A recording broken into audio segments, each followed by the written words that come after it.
돈을 모을 때는 날파리들을 조심해라.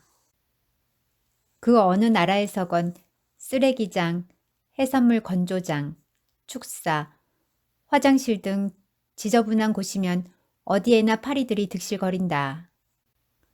파리의 종류도 다양한데 지파리, 똥파리, 벼룩파리, 광대파리, 쉬파리, 기생파리 등등 여러 가지가 있다. 인간 세계에도 파리떼가 있다. 이 파리들은 누군가가 돈을 모으고 있다거나 혹은 돈을 갖고 있다는 소문을 듣게 되면 몰려드는데 나는 이 파리들을 날파리라고 부른다. 땀 흘려 착실히 돈을 모아가는 과정을 밟는 사람들은 이 날파리들을 조심해야 한다. 이 인간 날파리에는 네 부류가 있다. 첫째, 가족 날파리가 있다. 이 가족 날파리들은 가족 중 당신이 월급을 꼬박꼬박 모은다는 사실을 알게 되면 혹은 적금을 얼마 지나지 않아 타게 된다는 것을 듣게 되면 그때부터 그 돈을 빌리고자 파리가 앞발을 비비듯 별의별 회유와 관청을 하게 된다. 이때 가족 날파리는 사업 자금으로 사용하고자 빌려달라는 둥 무슨 대단한 건수라도 있는 듯 당신을 설득할 것이다. 특히 일확천금을 꿈꾸기만 하는 가족 날파리들을 조심해라. 그런 날파리들은 밑빠진 항아리 같아서 빌려주는 돈 모두가 헛된 곳으로 새어나갈 것이다. 이런 날파리들의 꼬임에 가장 잘 넘어가는 사람들은 여자들인데 오빠나 남동생 혹은 아버지 또는 남편의 뜬구름 잡는 놀이에 모아놓은 돈 모두를 허비하고 만다. 이런 날파리들을 피하려면 자신의 재테크 상황을 일절 이야기하면 안 된다. 저축도 비밀 이해하고 월급도 낮추어 이야기하며 때로는 회사가 어려워서 월급이 나오지 않는다고 울상을 지어라. 너무 냉정한 것 아니냐고? 한 가족이 부자가 되려면 우선은 작은 항아리라도 물이 가득 차 있어야 한다. 정 가족 날파리를 돕고 싶다면 일단은 악착같이 작은 항아리에라도 물을 채워놓고 그 항아리를 감춰 놓은 상태에서 그 가족 구성원의 정신 상태를 냉정히 파악한 뒤 이자로 나오는 한 바가지 정도만 퍼주어라. 그게 현명한 방법이다. 명심해라. 장사건 사업이건 자기 땀을 흘리지 않으려는 경우 깨진 항아리 물붓기가 될 가능성이 지극히 높다는 것을 말이다. 그런데도 돈을 대준다면 당신의 삶은 곧 그 깨진 구멍을 막으려는 불쌍한 두꺼비 신세로 전락하고 만다. 하나 더. 남에게 돈까지 빌려 가족 날파리에게 주는 어리석음은 절대 범하지 말라. 그 빚 때문에 당신 삶이 곧 무너지게 된다. 둘째, 친척 날파리가 있다. 이 부류의 날파리들은 친척 중에 누가 어느 정도 산다는 소문을 듣게 되면 찾아오는 부류인데 친척이 와서 돈을 빌리려고 할 때 그 이유가 수술비 마련이나 학비 마련 등이 아니라 사업적인 것이라면 그 친척의 평소 생활 태도를 고려하여라.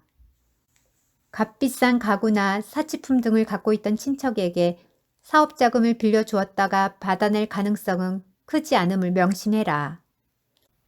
자고로 친척들의 돈을 많이 빌려 사업을 시작한 사람으로서 성공한 경우는 극히 드물기 때문이다. 이런 날파리들은 가난한 친척은 멀리하는 경향이 강하며 오로지 돈 냄새 나는 친척들만 찾아다닌다. 이들을 피하려면 몇 가지 핑곗거리를 준비해 놓고 있어야 한다. 최근에 부동산을 구입하는 바람에 현금이 바닥이 났다거나 누군가에게 담보를 잡고 돈을 빌려주었는데 이자도 들어오지 않아서 속이 상해 죽겠다거나 등등의 이유를 갖고 있으라는 말이다. 장사로 어느 정도 돈을 모은 어느 독자가 이런 날파리들을 떼어내는 기가 막힌 방법이 없겠느냐고 내게 호소하였을 때 내가 알려준 방안은 이러했다. 오늘 밤 당장 그 모든 친척들에게 전화를 해라. 그리고 돈이 급히 필요하다고 하면서 빌려달라고 해라. 모레까지 필요한 자금을 마련하지 못하면 부도가 난다고 말해라. 그리고 꼭 좀 부탁한다고 해라. 담보라도 제공하여 달라고 말해라. 그리고 내일 한두 번 또 전화해라. 대부분은 여유가 전혀 없다고 할 것이다.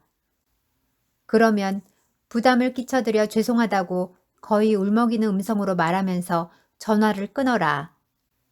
그 뒤 그들 중 열의 9은 전화를 걸어오지 않을 것이다. 셋째, 친구 날파리들이다. 재미교포 사업가인 김승호는 아들아 인생의 지혜를 배워라 라는 글에서 이런 말을 한다. 조선일보 사이트에서 찾아내 읽어보아라. 연락이 거의 없던 이가 찾아와 친한 척하면 돈을 빌리기 위한 것이다. 분명하게 노라고 말해라. 돈도 잃고 마음도 상한다. 친구가 돈이 필요하다면 되돌려받지 않아도 될 한도에 내에서 모든 것을 다 해줘라. 그러나 먼저 내 형제나 가족들에게도 그렇게 해줬나 생각하거라. 100번 맞는 말이다. 30대 이후의 나이에서 돈을 빌리는 친구의 부류는 두 가지이다. 첫 번째 부류는 친구니까 그냥 빌려달라는 부류인데 이들을 조심해라. 이런 사람치고 경제적으로 성공한 경우를 나는 단 한 번도 보지 못했다. 단 한 번도 말이다. 왜냐고? 돈 문제를 정에 의지하여 해결하려는 사람이기 때문이다. 두 번째 부류는 각서나 공증 혹은 담보를 제공하겠다고 자발적으로 말하는 친구인데 이런 친구들이 이 세상에서 성공한다. 상대로부터 신뢰받는 구체적인 방법을 알기 때문이다. 친구들과의 돈 거래가 꽤 많았던 나의 경험 법칙. 법칙 1. 돈 약속을 지키지 않는 사람들은 끼리끼리 가깝게 모인다. 사고방식이 비슷하기 때문이다. 신용불량자들은 신용불량자들끼리 말이 통한다. 그러므로 당신을 돈 문제로 골탕 먹인 친구가 있다면 그 친구와 가깝게 지내던 친구들도 일단은 경계하라. 내 경험상 여기에 예외는 없었다. 법칙 2. 자신의 신용을 생각하는 친구는 갚을 날짜가 하루라도 늦을 것 같으면 미리 전화라도 하지만 그렇지 않은 녀석들은 친구지간인데 이해해 주겠지라고 자기 편하게 생각한다. 그리고 이들은 100% 돈을 떼어먹거나 골치를 썩인다. 장사를 해도 이런 사람들은 예외 없이 반드시 실패한다.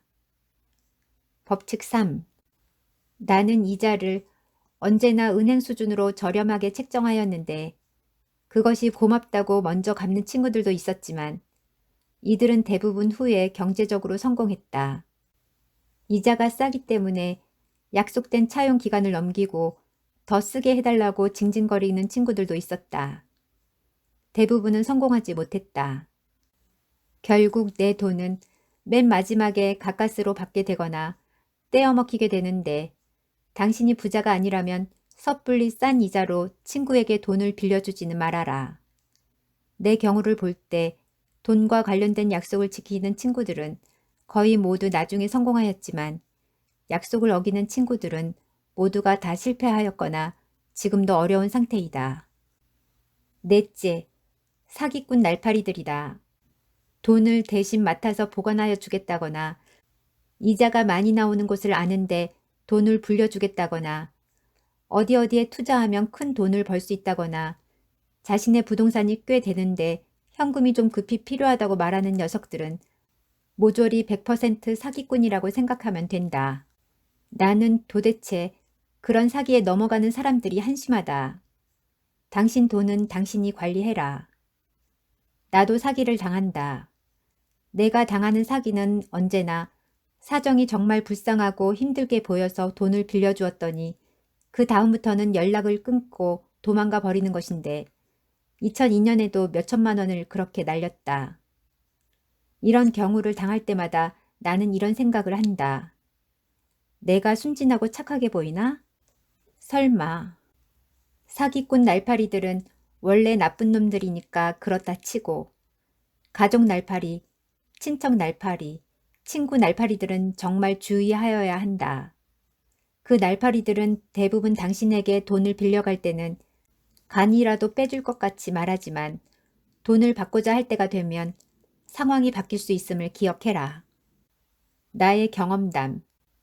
은행 이자 수준에서 담보를 받고 돈을 빌려주었던 고교 동창이 약 1년 후 담보를 은행에 넣고 돈을 대출하여 빚을 갚을 테니 담보를 해지하여 달라고 사정하기에 내키지는 않았지만 담보를 해지하여 주었다.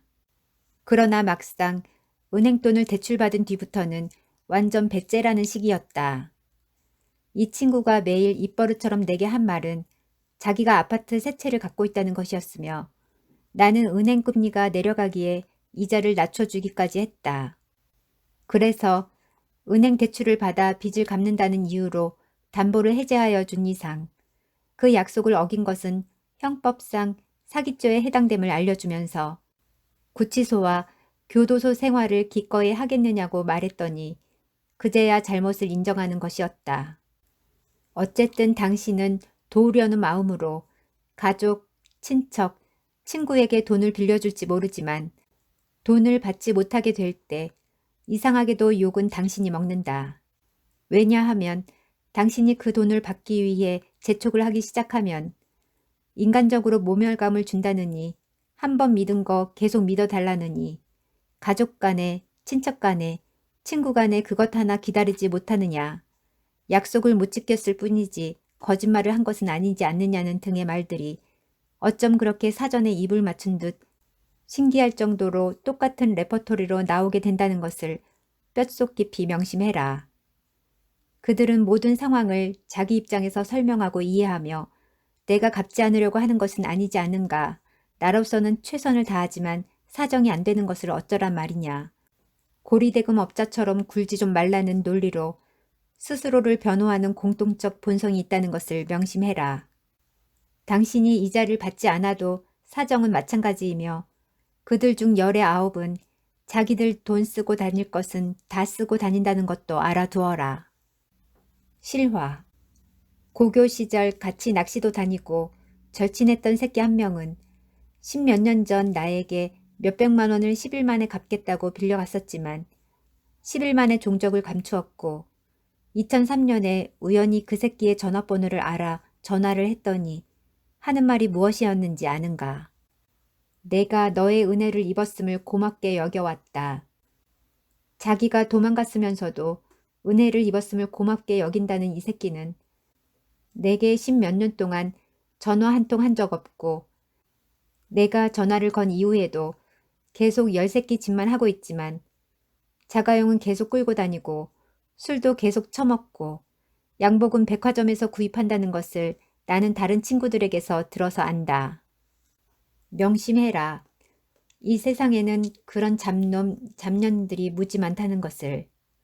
나의 경험으로 볼 때 그들은 일을 하여도 자기 입장에서만 생각하는 논리로 접근하기 마련이며 짜장면을 팔아도 내가 파는 짜장면이 맛이 없는 이유는 오늘 몸이 상당히 피곤할 뿐만 아니라 납품받은 밀가루가 질이 좀 떨어져서 그러므로 이해해 달라는 식으로 세상을 설득시키려고 한다. 기억해라. 작가 이회수는 황금 비늘에서 날파리는 날파리이기 때문에 아름답다고 했지만 인간 날파리들은 아름다운 혈연의 정이니 아름다운 우정이니 그럴듯한 것을 내세우면서도 정작 당신에게는 고통만 줄 것이다. 당신 주변에 그런 사람이 단 하나라도 있다면 일찌감치 면도칼로 도려내라. 한 번은 이런 일이 있었다. 내가 경영한 회사에서 사내 결혼을 한 30대 초 부부가 있었는데 남자는 1남 3녀 중 둘째로서 외아들이고 여자는 3녀 중 장녀였다. 남자 측 집안은 아버지가 안 계셨고 경제적으로 넉넉한 편이 결코 아니었다. 출가한 누나는 경제적으로 안정되어 있었고 자기 수입도 있었으나 친정을 돕지는 않았다. 여동생 부부는 둘 다 안정된 수입이 있는 장애인이었고 친정에 들어와 살고 있었지만 생활비를 내놓지는 않았다. 막내 여동생은 무직이었다. 이런 가족 상황에서 그의 수입은 모두 어머니와 가족 뒷바라지하는 데 사용되었다. 한편 나와 10년 가까이 일했던 여자 측의 수입은 모두 친정 부모의 광신적인 종교 활동과 두 동생들의 뒷바라지에 사용되었다. 이 부부는 맞벌이였기에 수입이 웬만큼은 되는데도 돈은 모이지 못했고 경제적으로 힘들어했다. 나는 몇 년간 그 모습을 안타깝게 지켜보다가 외환 위기가 오자마자 그 부부의 부모에게 전화를 하였다. 사장인데 외환 위기 때문에 도저히 월급을 제대로 줄 상황이 안 된다. 50%도 지급하지 못할 것 같으므로 이 못난 사장을 용서해 달라. 그러고는 그 부부를 불러 이렇게 말했다. 너희 두 사람 모두 깨진 항아리에 물을 부어왔다. 방금 전에 나는 너희들 집에 전화를 해서 회사가 무진장 어려워서 월급을 절반도 제대로 못 줄 것 같으니 용서해 달라고 했다. 하지만 그 누구의 봉급도 깎지 않을 것이다. 내가 전화한 목적은 너희들이 집에 돈을 내놓지 않아도 되는 명분을 주기 위함이었다. 이제 집안에 무슨 일이 있건 간에 모르는 척하고 몰래 돈을 모아라. 지금이 기회다. 너희부터 먼저 돈을 모아 기반을 잡아야 한다. 내 말을 믿어라. 깨진 항아리는 그대로 내버려 두어라. 절대 굶어 죽지 않을 테니까 말이다. 그들은 내 조언을 받아들였다. 그 뒤 2, 3년 후 부부는 모아놓은 종잣돈으로 독자적으로 사업을 시작하였고 2003년 현재 돈도 꽤 벌었다. 그리고 지금은 가족들을 별 부담 없이 도와줄 수 있는 상황이 되었다. 다시 한번 말한다. 깨진 항아리에 물 붓기는 절대 하지 말라. 그 구멍을 몸으로 막아야 하는 두꺼비가 되기 싫다면 말이다. 위에 글을 썼을 때만 하더라도 사기꾼 날파리들은 원래 나쁜 놈들이니까 그렇다 치고라고 하면서 매듭지었으나 사기를 당한 뒤 내게 메일을 보내는 독자들이 상당히 많기 때문에 다시 한번 강조한다. 사기꾼 날파리들의 대부분은 겉보기에 부자로 보이는 사람들, 돈을 아주 잘 쓰는 것으로 보이는 사람들, 굿이 아니라 얼랏이다. 각종 금융회사 사람들, 회사의 격리, 회계, 재무 담당자들, 이렇게 투자하면 돈을 번다고 외치는 투자 관련 강사 내지는 당신을 부자 만들어 주겠노라고 하는 사람들이다. 면허가 필요한 전문직 종사자들, 교수를 포함한 교육계 출신들, 군인 출신 등은 그런 사람들의 꼬임에 넘어가지 말아야 하며 금융회사 출신들도 의외로 사기를 많이 당하는데 주식 및 부동산 투자 사기에 약하다. 부자가 되는 방법을 가르쳐 주겠다고 하면서 강의료 명목으로 돈을 받는 사람들은 기본적으로 당신이 내는 돈으로 스스로 부자가 되고 싶어하는 사람들이다. 이런 연놈들이 SNS 붐을 타고 참 많이 생겼다.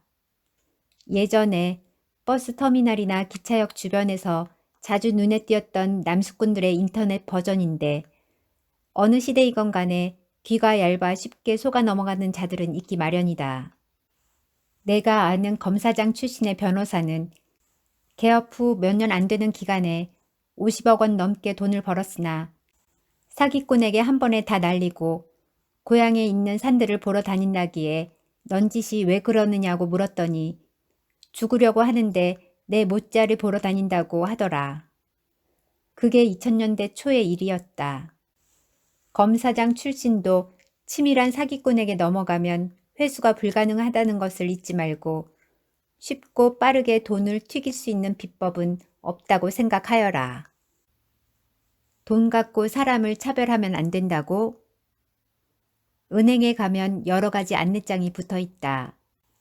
평균 잔고 얼마 이하는 이자를 주지 않겠다. 창구에서 공과금을 받지 않겠다. 동전을 교환해 주지 않겠다 등의 내용이다. 반면에 거액 이용자들을 위해서는 프라이빗 뱅킹 코너라는 것을 만들고 극진한 정성을 쏟는다. 은행의 이런 움직임에 대한 이용자들의 불만은 대체로 다음과 같다.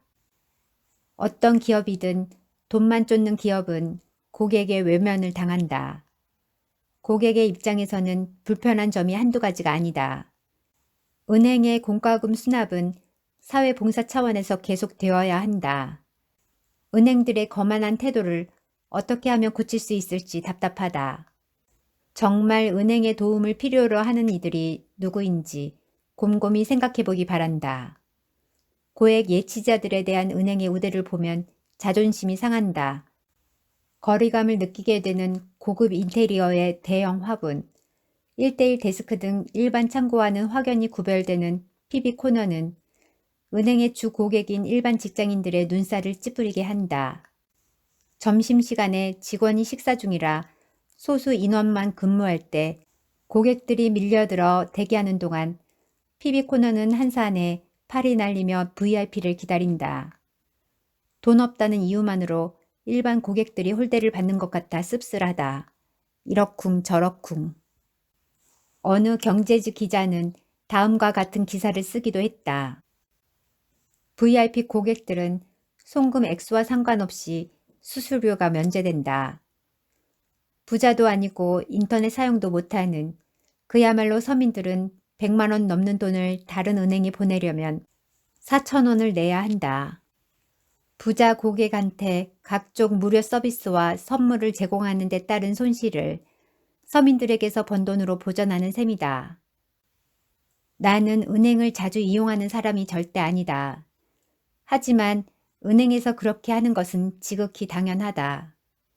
그들도 당신처럼 제한된 시간과 제한된 인력으로 돈 벌고자 애쓰는 사람들일 뿐이다. 은행이 거만하다고? 돈 많이 벌어주는 고객한테는 친절하다. 당신도 당신에게 이익을 많이 주는 손님에게는 그럴 것이다. 정말 은행의 도움이 필요한 사람들? 은행은 자원봉사단체가 아니다. 당신이 식당을 한다면 굶주린 사람들을 모두 먹이겠다는 말이냐. PB코너가 자존심을 상하게 하고 눈살을 찌푸리게 한다고? 홀대를 받는 것 같아 씁쓸하다고? 당신은 지금 돈 갖고 사람을 차별하면 안 된다고 믿는 것이며 인간은 돈 앞에서 평등하다고 생각하는 것이나 다름없다. 이 자본주의 사회에서 말이다. 정말 골 때린다. 게다가 부자에게 무료 제공하는 서비스가 서민들에게서 번 돈으로 충당된다고? 정말 웃긴다. 그 서비스는 부자들로 인해 벌게 된 돈으로 제공되는 것이다. 당신이 저녁에 술을 파는데 단골 손님이 와서 양주 몇 병과 안주 몇 개를 시켰다. 다른 손님은 맥주 몇 병에 팝콘 안주 뿐이다. 당신 같으면 누구에게 신경을 더 쓰겠는가? 물론 장사건 사업이건 친절이 기본이다. 은행이 참으로 미숙한 것은 거절하는 데 있어서도 미소를 가득 띄어야 한다는 것을 모른다는 점이다. 일본 선술집에서 저녁에 밥을 시키면 얼굴 가득히 미소를 띠면서 찬밥밖에 없는데 찬밥을 드릴 수는 없다는 식으로 말하는데 속내는 술집에 왔으면 술하고 안주를 먹어야지 바빠 죽겠는데 왜 돈도 얼마 남지 않는 밥을 시키느냐는 뜻이다. 공연장에서 무대가 잘 보이고 음향도 좋은 자리는 당연히 비싸다. 유독 한국에서는 불이 꺼지고 공연이 막 시작되려고 하면 재빨리 자기가 산 좌석보다 더 비싼 빈좌석으로 옮기는 사람들을 자주 보게 된다. 나는 예전에 우리나라 비행기에서 1등석이나 2등석 좌석에 미친 척하고 앉아있는 3등석 손님들도 보았다. 승무원이 자리를 옮겨줄 것을 요구하면 얼굴이 벌개져서 자리를 옮기는 사람도 있지만 비어있는 좌석인데 좀 앉아간다고 무슨 일 생기는 것도 아니지 않소. 그냥 앉아갑시다 라고 오히려 큰소리치는 사람들도 있다.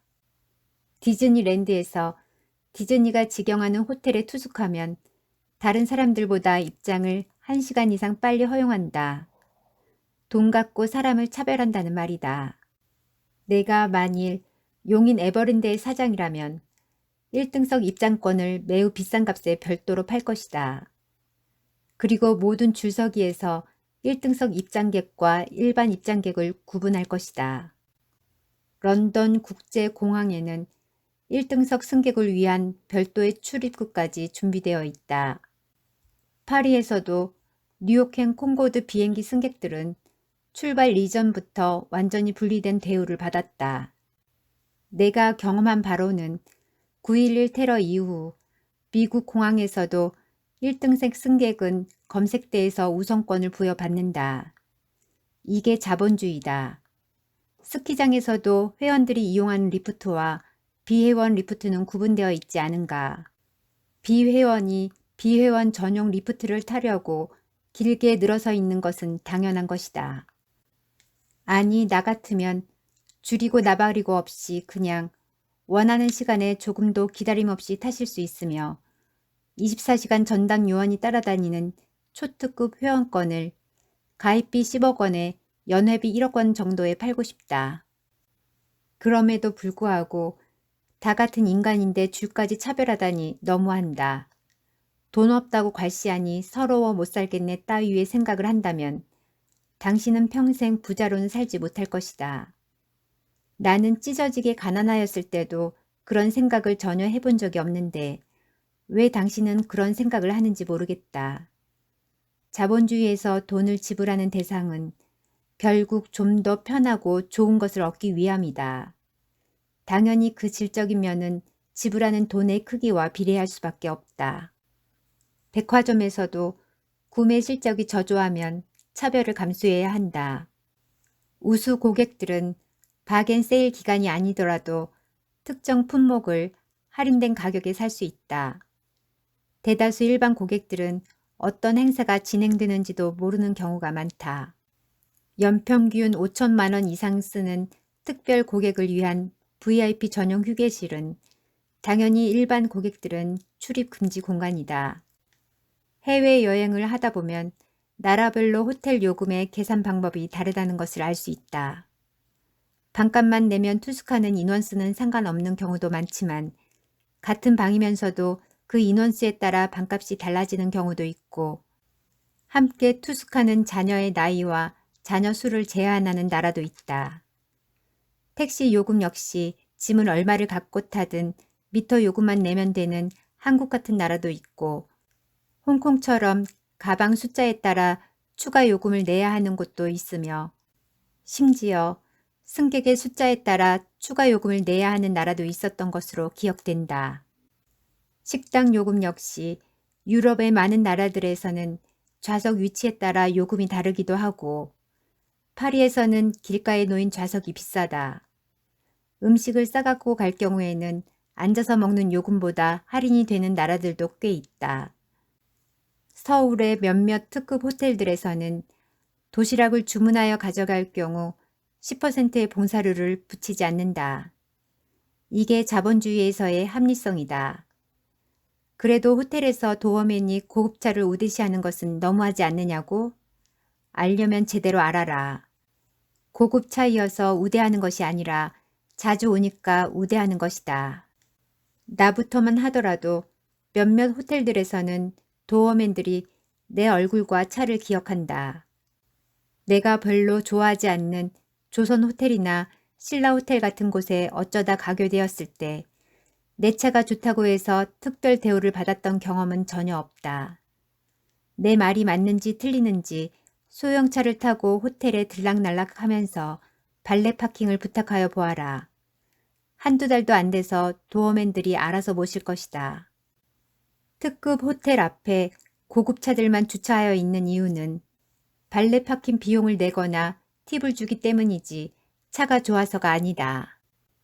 자본주의 사회에서 우수 고객은 특별 대접을 하고 불성실한 고객과는 의도적으로 거래를 줄이는 디마케팅은 당연한 현상이다.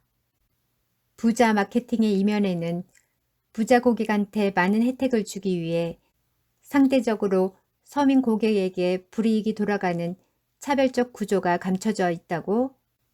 아니, 무슨 불이익? 자본주의 사회의 원리는 이렇다. 더 편하고 더 좋은 곳을 원한다면 대가를 지불하라. 지불할 돈이 없다고? 그렇다면 덜 편하고 덜 좋은 것을 가지면 된다. 그게 불이익이냐?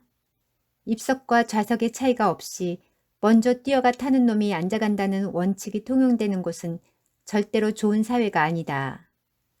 하지만 어쩌면 당신은 그런 시스템을 돈 앞에서 평등한 사회로 믿을지 모른다. 기억해라. 그런 사회는 공산주의가 만들어낸 허상일 뿐이다. 정말 좋은 사회는 대가를 많이 지불한 사람들과 이 사회에서 신체적 정신적 장애로 인하여 기회를 균등하게 부여받을 수 없는 장애인들이 먼저 앉는 사회이다. 은행에서도 장애인들만큼은 특별 대우를 해야 한다는 말이다. 사족. 우리나라 항공사 직원들 중 탑승구 앞에서 표를 받는 직원들은 돈을 더 낸 승객들에 대한 차별적 서비스 제공에 아주 둔감하고 미련하다. 탑승 순서에 대한 방송을 마이크 없이 하는 직원들도 많고 방송 멘트 역시 탑승 대기줄은 하나이므로 1등석이나 비즈니스석 손님들은 아무 때나 줄을 새치기 하여 들어오면 된다는 식으로 말한다. 심지어 그런 멘트조차도 안 하는 닭대가리들도 부지기수이다. 도대체 일본 나리타 공항처럼 탑승로를 둘로 칼같이 나누어 하지 않는 이유를 모르겠다. 내가 대한항공이나 아시아나 항공의 오너였다면 아마도 사장부터 재교육을 시켰을 것이다. 미국의 어느 항공사 직원 휴게실에서 내가 본 글. 잊지 마라. 우리들 월급의 절반은 1등석과 비즈니스석 손님들이 제공한다.